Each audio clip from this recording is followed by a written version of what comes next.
Starting another topic that is pollination. Basically हमने हमारा chapter 2 start किया था that is sexual reproduction in flowering plant. So उस sequence में हम लोगों ने मेगा स्पोरोजेनेसिस, माइक्रो स्पोरोजेनेसिस, ये सारी चीज़ें पढ़ ली थी। ठीक है। अगर आपने अभी हमारे पुराने वीडियोस नहीं देखे हैं तो प्लीज़ उन्हें देखिए, उन्हें चेकआउट करिए। जस्ट क्योंकि स्पेशली प्रॉब्लम क्या है कि जब आप पुराने वीडियोस नहीं देखते हैं तो आपको नए वीडियोस के कंटेंट नहीं समझ आते हैं। तो उस प्रॉब्लम को रिजॉल्व करने के लिए आपको पुराने वीडियोस देखने पड़ेंगे, राइट। तो मैं लिंक ऊपर आई बटन पर दे रही हूँ, वहाँ से आप देख सकते हो। डिस्क्रिप्शन में भी मैं प्लेलिस्ट मेंशन कर दे रही हूँ, वहाँ से आप चेकआउट कर सकते हो। ठीक है। So let's begin with today's video. आज का वीडियो है पॉलिनेशन के बारे में। तो पॉलिनेशन हम सब ने कभी ना कभी अपने लाइफ पीरियड में पढ़ के रखा है। Once again I think it's there is some issue in my tablet क्योंकि फंक्शन कुछ प्रॉब्लम। बेसिकली पॉलिनेशन क्या है? पॉलिनेशन एक प्रोसीजर है जो कि क्या करता है कि आपके पॉलन ग्रेन को एंथर से स्टिग्मा तक ले जाता है। कहने का मतलब क्या है कि आपको पता है स्टिग्मा क्या है? फीमेल पार्ट है और आपका एंथर मेल पार्ट है। आपको ये भी पता है कि हम जो हैं सेक्सुअल रिप्रोडक्शन के बारे में बात कर रहे हैं, तो इन दोनों की मीटिंग बहुत इंपॉर्टेंट है। मेल गैमीट और फीमेल गैमीट की मीटिंग बहुत इंपॉर्टेंट है। तो प्लांट के टर्मिनोलॉजीज में मेल के जो एंथर होता है उसमें पॉलन ग्रेन होता है और फीमेल हमारी क्या बनाती है? एग बनाता है। तो इसलिए जब एंथर यानी मेल्स के एंथर से हमारा पॉलन ग्रेन ट्रांसफर होता है स्टिग्मा तक, तो उस प्रोसेस को हम क्या कहते हैं? पॉलिनेशन कहते हैं। अब आपको पता है कि भाई जैसे ऑर्गेनिजम्स हैं, एनिमल्स हैं, ह्यूमन बीइंग्स हैं, तो ये कॉपुलेशन के थ्रू क्या करते हैं? खुद ही ट्रांसफर कर देते हैं। बट जो प्लांट्स हैं वो उनमें ऐसा कोई मेथड नहीं है। सेक्सुअल रिप्रोडक्शन है पर वो कॉपुलेशन नहीं कर सकते हैं। तो उसलिए उन्हें कुछ क्या चाहिए होता है? इंटरमीडिएट चाहिए होता है जो कि ट्रांसफर करे उनके पॉलन ग्रेन्स को। तो उस प्रोसीजर को हम पॉलिनेशन कहते हैं। ठीक है। अगर हम सोर्स ऑफ पॉलिनेशन की बात करें तो पॉलिनेशन को हमने कुछ स्पेसिफिक टाइप्स में डिवाइड कर दिया है। व्हाट आर दोस टाइप्स के बारे में हम बात करें तो बेसिकली 3 इंपॉर्टेंट टाइप्स हैं। पहला है ऑटोगैमी, सेकंड वन इज हमारा गेटिनोगैमी एंड लास्ट वन इज जाइनोगैमी। तो बेसिकली क्या है कि ऑटोगैमी को ही हम कहते हैं क्या? Self pollination. ऑटो मीन्स क्या है? Self pollination, right. तो ऑटोगैमी है कि सेल्फ पॉलिनेशन की अगर हम बात कर रहे हैं तो हमें ये पता है कि बेसिकली सेल्फ पॉलिनेशन क्या होता है कि जब पॉलन ग्रेन सेम फ्लावर के एंथर टू स्टिग्मा ट्रांसफर हो जाता है तो उसे हम ऑटोगैमी कहते हैं। कहने का मतलब क्या है? ये हम कह रहे हैं फ्लावर है, ठीक है, इसको आप एज अ फ्लावर कंसीडर कर लो। इसी में आपका ये मेल पार्ट है आपका and this is your female part, मतलब ये फीमेल वाला स्टिग्मा है और ये जो आपका ब्लू कलर से मैंने दिखाया है ये एंथर है। फ्लावर एक ही है, दोनों में ये 2 प्रोडक्ट्स हैं आपके पार्ट्स। तो जब आपका इस मेल से फीमेल में हमारा पोलन ग्रेन ट्रांसफर हो जाता है एक ही फ्लावर में, तो उसे हम ऑटोगैमी या सेल्फ पॉलिनेशन कहते हैं। ठीक है। ऑटोगैमी जो है वो क्या करती है कि ये कंडीशन चाहिए होती है सेल्फ पॉलिनेशन की, एंथर और स्टिग्मा एक दूसरे के पास पास रहें। जब पास पास रहेंगे फ्लावर में तो ही तो आपका क्या है कि ऑटोगैमी हो सकता है। तो उसलिए एंथर और स्टिग्मा को पास पास रहना बहुत ज़रूरी होता है। ठीक है। ये पहली कंडीशन है। दूसरी कंडीशन है कि आपका जो स्टिग्मा और एंथर है उन दोनों को एक ही टाइम पे क्या है कि अपने आप को रेडी करना है कि वो क्या कर सके? पोलन ग्रेन को एक्सेप्ट कर सके। मतलब दोनों का मेच्योरिटी टाइम एक होना चाहिए। जब पोलन ग्रेन यानी एंथर मेच्योर हो उसी जस्ट टाइम पर आपका स्टिग्मा भी मेच्योर होना चाहिए। इसलिए कि जब आपका भाई पोलन ग्रेन रिलीज होगा तो अगर स्टिग्मा मेच्योर नहीं होगा तो सेल्फ पॉलिनेशन नहीं हो पाएगा। इसलिए दोनों का टाइम पीरियड सेम होना चाहिए, मेच्योरिटी, जिससे कि आपका क्या है कि फर्टिलाइजेशन हो सके, राइट। तो ये मेन 2 इंपॉर्टेंट कंडीशंस है किसकी? ऑटोगैमी की, राइट। अब इसी सीक्वेंस में हमें एक और इम्पॉर्टेंट चीज़ पढ़नी है, वो है फ्लावर टाइप्स की। हर प्लांट में अलग अलग टाइप के फ्लावर्स होते हैं। ठीक है। तो हम ऑटोगैमी यानी सेल्फ पॉलिनेशन की बात कर रहे हैं तो वहाँ पे हमें 2 टाइप के फ्लावर्स के बारे में पढ़ना है। पहला है कैस्मोगैमस और दूसरा है क्लिस्टोगैमस। ठीक है। तो ये इंपॉर्टेंट फैक्टर प्ले करते हैं सेल्फ पॉलिनेशन या क्रॉस पॉलिनेशन में। कैसे करते हैं इसको हम देख लेते हैं अच्छे से। क्या है कि जो कैस्मोगैमस है उसका जो एंथर और स्टिग्मा होता है वो एक्सपोज्ड होता है। एक्सपोज्ड का मतलब क्या है कि खुला हुआ रहता है, ओपन रहता है। और बेसिकली क्या है कि जब ये दोनों एक दूसरे के आसपास हैं फ्लावर में, एक ही फ्लावर में और ओपन है, तो क्या है कि इन्हीं में चांसेस होते हैं कि जब भाई एंथर रिलीज कर रहा है तो तुरंत ही जो बगल वाला स्टिग्मा है वही एक्सेप्ट कर लेता है। तो ये क्या है, कैस्मोगैमस फ्लावर्स हैं, ये तीसरी कंडीशन है। कैस्मोगैमस फ्लावर्स हैं तो ये आपका क्या करते हैं, ऑटोगैमी यानी कि आपका सेल्फ पॉलिनेशन को प्रमोट करते हैं। क्या करते हैं, सेल्फ पॉलिनेशन को प्रमोट करते हैं। ठीक है, ये तीसरी कंडीशन हो गई। तीन कंडीशन क्या है कि एंथर और स्टिग्मा को एक दूसरे के आसपास होना चाहिए, क्लोज होने चाहिए। सेकेंड है कि आपका जो एंथर और स्टिग्मा है उनके मैच्योरिटी टाइम इक्वल होना चाहिए जिससे कि वो रिसेप्टिव हो सके। और तीसरी कंडीशन है कि कैस्मोगैमस फ्लावर्स होने चाहिए। कैस्मोगैमस फ्लावर्स क्या है कि इनके एंथर और स्टिग्मा एक दूसरे के आसपास और खुले हुए होते हैं। तो जैसे ही एंथर आपका पोलन ग्रेन रिलीज करता है तुरंत ही बगल वाला सेम फ्लावर का जो स्टिग्मा है वो एक्सेप्ट कर लेता है। तो ये ऑटोगैमी को प्रमोट करता है। ठीक है, ये इतना क्लियर हुआ। ठीक है, तो ये हमारा क्लियर हो गया है। अब हम बात कर लेते हैं हमारी नेक्स्ट चीज़ की जो है क्लिस्टोगैमस फ्लावर्स। क्या, क्लिस्टोगैमस फ्लावर्स के बारे में। क्लिस्टोगैमस फ्लावर्स ऐसे फ्लावर्स होते हैं जो कि खुले हुए नहीं रहते हैं। ठीक है, तो ये क्या है कि ये कंप्लीटली ऑटोगैमी को प्रमोट करते हैं। हमें कैस्मोगैमस फ्लावर्स की बात की है, तो जो होता है यहाँ पर आपको थोड़ा समझने की ज़रूरत है। क्या, कि जो कैस्मोगैमस फ्लावर्स होते हैं इनके एंथर और स्टिग्मा खुले हुए होते हैं। ठीक, कैसे होते हैं फ्लावर, आप समझ लो। ये है एक फ्लावर की पेटल, कैस्मोगैमस में ये एंथर हो गया, ये स्टिग्मा हो गया, ये ओपन है। तो बाहर से भी अगर कहीं से पोलन आ रहा है तो वो भाई आके यहाँ पर क्या है कि हो सकता है स्टिक हो सकता है, यहाँ से पोलन जा भी सकता है, हो सकता है ऐसा। बट जो हमारा क्लिस्टोगैमस है वो पूरा क्लोज्ड है फ्लावर, इसके अंदर आपका स्टिग्मा है और एंथर है। अब बताओ, बाहर से कुछ आ सकता है इसके अंदर, नहीं आ सकता है। बाहर जा सकता है, नहीं जा सकता है। तो उसलिए जो आप ये क्लिस्टोगैमस फ्लावर्स हैं वो ऑटोगैमी को प्रमोट करते हैं। इसमें भी ऑटोगैमी हो सकती है बट चांसेस क्या है, बहुत कम है। आपके क्लिस्टोगैमस फ्लावर्स में ज़्यादा चांसेस है एज कंपेयर टू कैस्मोगैमस। ठीक है, ये क्लियर है। सो नेक्स्ट टाइप जो हम पढ़ने वाले हैं वो है गेटिनोगैमी के बारे में। तो पॉलिनेशन का फर्स्ट पार्ट जो हमने पढ़ा था वो ऑटोगैमी था, यानी कि सेल्फ पॉलिनेशन। नाउ उसी सीक्वेंस में हम पढ़ने जा रहे हैं गेटिनोगैमी के बारे में। तो गेटिनोगैमी पढ़ने से पहले ये हम देख लें कि जो हमने ऑटोगैमी पढ़ी थी उसमें क्या था, एक ही फ्लावर इन्वॉल्व था। ठीक है, क्या था, एक ही फ्लावर इन्वॉल्व था और दोनों पार्ट्स मेल और फीमेल पार्ट्स इसी फ्लावर में थे दोनों, राइट। बट अब जो हम कंडीशन पढ़ रहे हैं गेटिनोगैमी की कंडीशन, दैट्स समथिंग डिफरेंट। यहाँ पर क्या डिफरेंस आ जाएगा, यहाँ पे दो फ्लावर रहेंगे। ठीक है, क्या है, यहाँ पर दो फ्लावर रहेंगे, एक फ्लावर मेल होगा और दूसरा फ्लावर आपका फीमेल होगा। ठीक है, तो ये है। और प्लांट में इनकी पोजीशन अलग अलग हो सकती है, एक फ्लावर या तो ऊपर यहाँ पर हो सकता है और दूसरा फ्लावर यहाँ पर हो सकता है। तो प्लांट में इनकी पोजीशन अलग अलग हो सकती है। ठीक है, तो आपको देखना है कि डिफरेंस आपको क्लियर करना है ऑटोगैमी एंड गेटिनोगैमी की। Transfer of pollen grain from anther of one flower to stigma of another flower in same plant is known as getinogamy। कहने का मतलब है कि आपके फ्लावर की जो है वो अलग अलग हो सकते हैं बट प्लांट एक ही है। तो इस टाइप की पॉलिनेशन को हम गेटिनोगैमी कहते हैं। ठीक है, जेनेटिकली अगर देखें हम तो ये क्या है कि ऑटोगैमी यानी सेल्फ पॉलिनेशन की ही तरह है, सेल्फ पॉलिनेशन ही है एक तरीके से। बट इसमें क्या है कि पॉलिनेटिंग एजेंट्स चाहिए होते हैं, इसलिए हमने इसको डिफरेंस बना दिया पॉलिनेशन के बेसिस पर। ठीक है, नेक्स्टली हमारे पास है एक और लास्ट टाइप जो है पॉलिनेशन का, and that is to xenogamy. तो जीनोगैमी को ही हम क्या कहते हैं, बेसिकली क्रॉस पॉलिनेशन कहते हैं। क्या कहते हैं, क्रॉस पॉलिनेशन कहते हैं।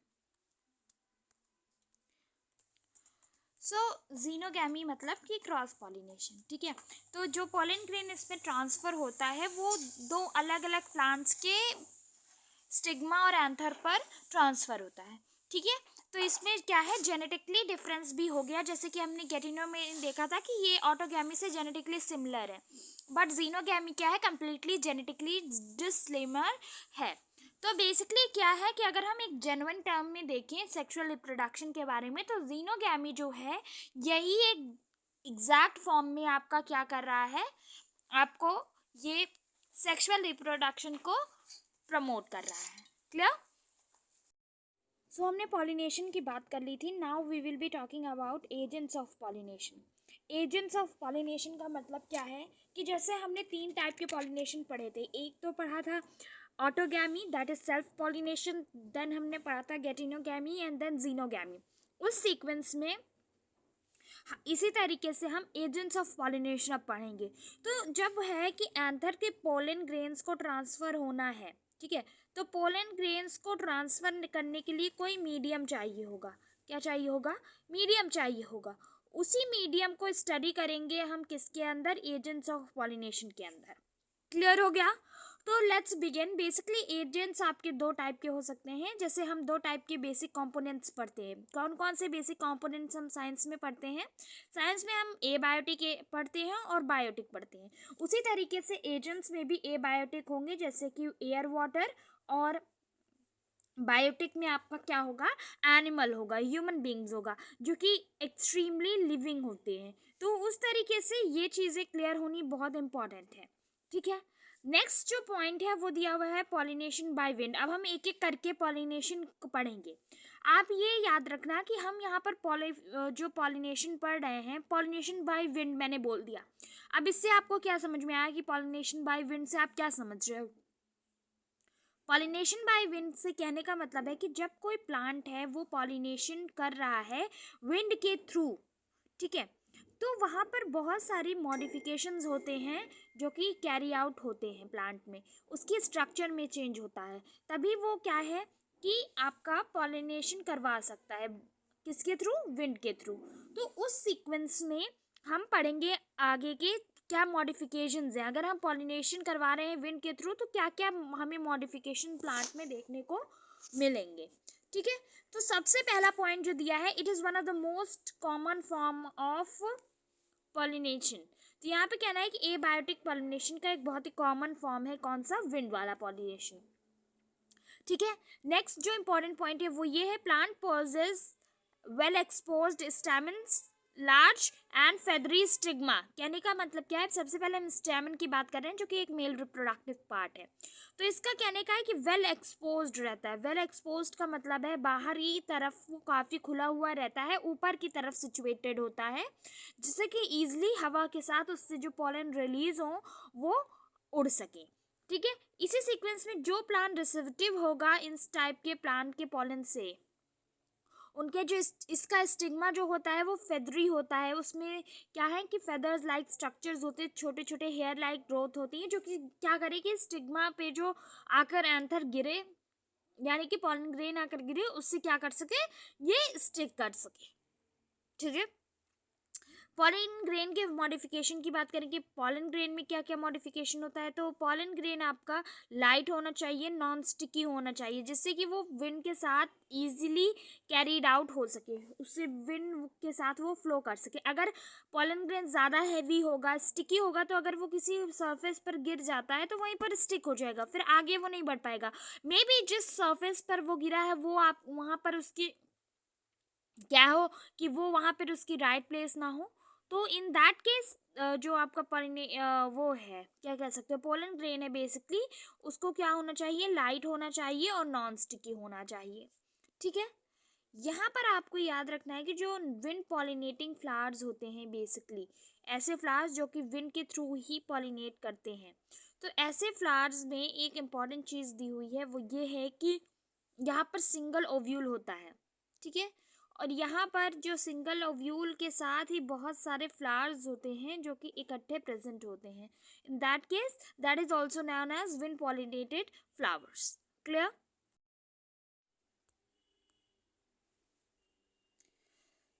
सो आपको आई थिंक ये क्लियर हो गया होगा नाउ, पॉलिनेशन बाय विंड, ठीक है। तो इसमें एक बार फिर से क्विक रिवीजन कर लेते हैं क्या क्या इंपॉर्टेंट पॉइंट हैं। पॉइंट 1 जो दिया हुआ है वो ये है कि जो आपका स्टैमिन है वो बाहर की तरफ एक्सपोज होना चाहिए, खुला हुआ होना चाहिए, और स्टिग्मा बड़ा होना चाहिए और फेदरी होना चाहिए। सेकेंड पॉइंट है कि पॉलन ग्रेन लाइट होने चाहिए और नॉन स्टिकी नेचर होने चाहिए। थर्ड पॉइंट जो है वो ये है कि इस टाइप के विंड पॉलिनेटेड फ्लावर्स में सिंगल ओव्यूल होता है और न्यूमरस टाइप ऑफ फ्लावर्स होते हैं जो कि प्रेजेंट होते हैं। क्लियर?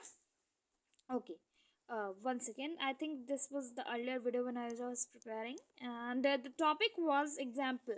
ठीक है, तो जो मेन टॉपिक था वो एग्जाम्पल था। तो आपको विंड पॉलिनेशन जनरली ग्रासेस में देखने को मिलता है, राइट। अब जो नेक्स्ट टॉपिक है वो है पॉलिनेशन बाय वाटर। ये भी एक एबायोटिक कंपोनेंट है। सो इस तरीके का क्या है कि जनरली जो है ये फ्लावरिंग प्लांट में बहुत रेयर देखने को मिलता है वाटर के मीन्स में, बट कुछ एक्वेटिक प्लांट्स होते हैं जिनमें ये देखने को मिलता है, जैसे वर्सनेरिया और हाइड्रिला। तो ये एग्जाम्पल्स आपको याद रखने हैं क्योंकि ये एनसीईआरटी बेस्ड एग्जाम्पल है। ठीक है, अब हमें मेन जो 3 चीज़ पढ़नी होती है वो आप याद रख लो। एक आपको पोलन ग्रेन के बारे में पढ़ना होता है, उसका स्ट्रक्चर क्या होता है। दूसरा स्टैमिन का स्ट्रक्चर क्या होता है। एंड थर्ड वन इज आपका स्टिग्मा। क्या? स्टिग्मा। तो इन तीनों चीज़ों के आपको स्ट्रक्चर पढ़ने होते हैं। तो हम यही चीज़ें मेन कर लेंगे क्योंकि यही इंपॉर्टेंट है। इस टॉपिक को पढ़ने का मोटिव यही है कि ये सारी चीज़ें क्लियर हो, राइट। अब हम नेक्स्टली पढ़ रहे हैं कि भाई पोलन ग्रेन्स इसके कैसे होते हैं। तो पोलन ग्रेन्स जो होते हैं वो लॉन्ग और रिबन लाइक स्ट्रक्चर के होते हैं। ठीक है, लॉन्ग होते हैं और रिबन लाइक स्ट्रक्चर होता है। तो रिबन क्या है कि कुछ इस तरीके का होता है, तो इसी तरीके से लंबे और रिबन लाइक स्ट्रक्चर के होते हैं ये, राइट। जो मेन चीज़ इनके बारे में आपको याद रखने लायक है वो ये है कि इनके बाहर एक म्यूसिलेजिनस कवरिंग होती है। क्या होती है? म्यूसिलेजिनस कवरिंग होती है। आपको पता है कि इन्हें पानी में रहना है, ठीक है। तो पानी में रहने के लिए इनको भाई कुछ प्रोटेक्शन चाहिए। अगर ये ज़्यादा देर तक बाहर रहेंगे या पानी में रहेंगे ज़्यादा दिन तक तो ये डैमेज हो जाएंगे, ख़राब हो जाएंगे और there will be no chance of getting pollination. तो ये जो येलो वाले स्ट्रक्चर्स आपको इस तरफ दिख रहे हैं ये एक म्यूसिलेजिनस कवरिंग होती हैं। क्या होती हैं? म्यूसिलेजिनस कवरिंग होती है। यही म्यूसिलेजिनस कवरिंग क्या करती है? इन्हें वाटर से प्रोटेक्शन प्रोवाइड करती है और ये ज़्यादा समय तक पोलन ग्रेन्स कहाँ रह सकते हैं? वाटर में रह सकते हैं। ठीक है, नेक्स्ट पॉइंट जो दिया हुआ है वो भी देख लेते हैं। नेक्स्ट पॉइंट जो इंपॉर्टेंट दिया है वो ये है कि इन majority of plants like water hyacinth and water lily flowers emerge above the water level and are pollinated by insect too। तो बेसिकली कहने के 2 एग्जांपल्स दिए हुए हैं, जैसे वाटर हायसिंथ होते हैं, वाटर लिली होता है। इन सब के फ्लावर्स क्या करते हैं? पानी के लेवल के ऊपर आ जाते हैं, जहाँ पर है कि ये इंसेक्ट के थ्रू भी पॉलिनेटेड हो जाते हैं। एक चांस हो सकता है, एक हाई रिस्क चांस यहाँ पर दिया हुआ है। ये पॉइंट इम्पॉर्टेंट हो सकता है, पूछा जा सकता है कि कौन कौन से प्लांट होते हैं भाई जो कि क्या करते हैं कि आपके बेसिकली इंसेक्ट पॉलिनेटेड होते हैं, बट उनका मेन जो कॉज ऑफ पॉलिनेशन है वो वाटर है। तो आपको बताना पड़ेगा वाटर हायसिंथ और हाइड्रिला। क्लियर है? ठीक है, आगे बढ़ते हैं। आगे हम पढ़ रहे हैं पॉलिनेशन बाय एनिमल्स। तो एनिमल्स में मेन जो है वो आपको पढ़ना होता है बटरफ्लाइज और बीज, स्वैप्स, इन सब के लिए। मतलब कि आपको मेन पढ़ना है इंसेक्ट्स के बारे में। किसके बारे में पढ़ना है? इंसेक्ट्स के, जैसे कि बटरफ्लाइज हो गई, बीज हो गई, स्वैप्स हो गए, ये सारे बहुत ही मेजर पॉलिनेटिंग एजेंट्स के रूप में काम करते हैं। ठीक है, फ्लावर्स की बात करें तो इसके फ्लावर्स जो इस तरीके के एनिमल पॉलिनेटेड बेस्ड फ्लावर्स होते हैं वो क्या होते हैं? लार्ज होते हैं, कलरफुल होते हैं, आपकी फ्रेग्रेंट होती है, उनमें नेक्टर होती है जिससे कि वो एनिमल पॉलिनेटर को अट्रैक्ट कर सके। स्ट्रॉन्ग स्मेल होती है, इस वजह से आपका जल्दी से जल्दी क्या होते हैं? एनिमल पॉलिनेटर उनकी तरफ अट्रैक्ट हो जाते हैं। ठीक है, तो इस टाइप के जैसे आपका नेक्टर है और क्या कहते हैं, फ्रेग्रेंस है, इन सारे चीज़ को हम फ्लोरल रिवॉर्ड्स बोलते हैं। बेसिकली फ्लोरल रिवॉर्ड्स बोलने का ये मतलब है क्योंकि एक तरीके से देखा जाए तो कहीं ना कहीं प्लांट आपको नेक्टर के थ्रू या फिर फ्रेग्रेंट कलरफुलनेस के थ्रू क्या कर रहा है? कहीं ना कहीं 1% या 2% ही शेल्टर या कुछ फूड प्रोवाइड कर रहा है। नेक्टर है ये सर्व करती है as a food for those smallest organisms. तो इसलिए इन्हें फ्लोरल रिवॉर्ड्स कहा गया है कि फ्लोरल रिवॉर्ड्स इस फॉर्म में है कि आपका जब प्लांट का पॉलिनेशन करवाते हैं ये सारी चीज़, तो प्लांट इन रिटर्न इन्हें फ्लोरल रिवॉर्ड्स देती है। ठीक है। अब floral rewards can be in form of providing safe places to lay eggs. तो बेसिकली फ्लोरल रिवॉर्ड्स क्या हो सकता है कि एक ये भी हो सकता है फ्लोरल रिवॉर्ड्स की जो प्लांट है वो एनिमल्स को सेफ प्लेस प्रोवाइड करे एग ले करने के लिए। एग्जाम्पल जो यहाँ पर दिया है दैट इज इम्पोर्टेंट एग्जाम्पल, ये यहाँ पर टॉलेस्ट फ्लावर का एग्जाम्पल दिया हुआ है जिसे हम एमॉर्फोलस कहते हैं। ठीक है। तो एमॉर्फोलस क्या है कि एक टॉलेस्ट प्लांट है। बेसिकली क्या है कि जो एनिमल्स हमारे पॉलिनेशन करवाते हैं उनके लिए अगर ये कोई चीज़ बेनिफिशियल हो जाती है, ठीक है, उनके लिए ज़्यादा फोकस करके बेनिफिट करती है, तो वो क्या करते हैं ज़्यादातर उसी चीज़ के पास वापस रेफर होकर जाते हैं। तो इस तरीके से ये एक इम्पॉर्टेंट एग्जाम्पल है एफॉर्फोरस का, जो कि एक टॉलेस्ट फ्लावर है और वो क्या करता है कि सेफ प्लेस प्रोवाइड करता है एग को ले करने के लिए। जो ऑर्गेनिज्म आता है उनके पास पॉलिनेशन करने के लिए, उस पर ये क्या करते हैं, उसे सेफ प्लेस प्रोवाइड कर देते हैं। तो जैसे ही वहाँ पर उसका एग किसी ऑर्गेनिज्म करेगा तो वो बार बार आएगा जाएगा वहाँ पर, तो उसके थ्रू क्या होगा, पॉलिनेशन होता है। यहाँ पर एक और एग्जाम्पल दिया हुआ है यूशिया और मॉथ के रिलेशनशिप का, जिसको हम सिम्बायोटिक रिलेशनशिप कहते हैं। सिम्बायोटिक रिलेशनशिप के बारे में सबने पढ़ रखा है। It is a kind of relationship जिसमें हम दोनों पार्टनर एक दूसरे को कहीं ना कहीं बेनिफिट करते हैं। और कुछ रिलेशनशिप्स ऐसे भी होते हैं जो जिन्हें हम पैरासाइटिक कहते हैं, तो वहाँ पर एक ऑर्गेनिज्म बेनिफिटेड होता है और दूसरा क्या होता है, डैमेज करता होता है। तो जो आपका यूशिया और उसका पॉलिनेटर मॉथ है उसके बीच सिम्बायोटिक रिलेशनशिप देखने को मिलता है। कैसे, जो मॉथ होता है वो प्लांट के ऊपर डिपेंड करता है अपने एग्स को ले करने के लिए, कहाँ पर, ओवरी ऑफ प्लांट के अंदर। ठीक है। और जब वो वहाँ पर ले करता है तो उसके बच्चे वहीं डेवलप होते हैं, तो इसलिए प्लांट का पॉलिनेशन का एक certain period of time fix हो जाता है।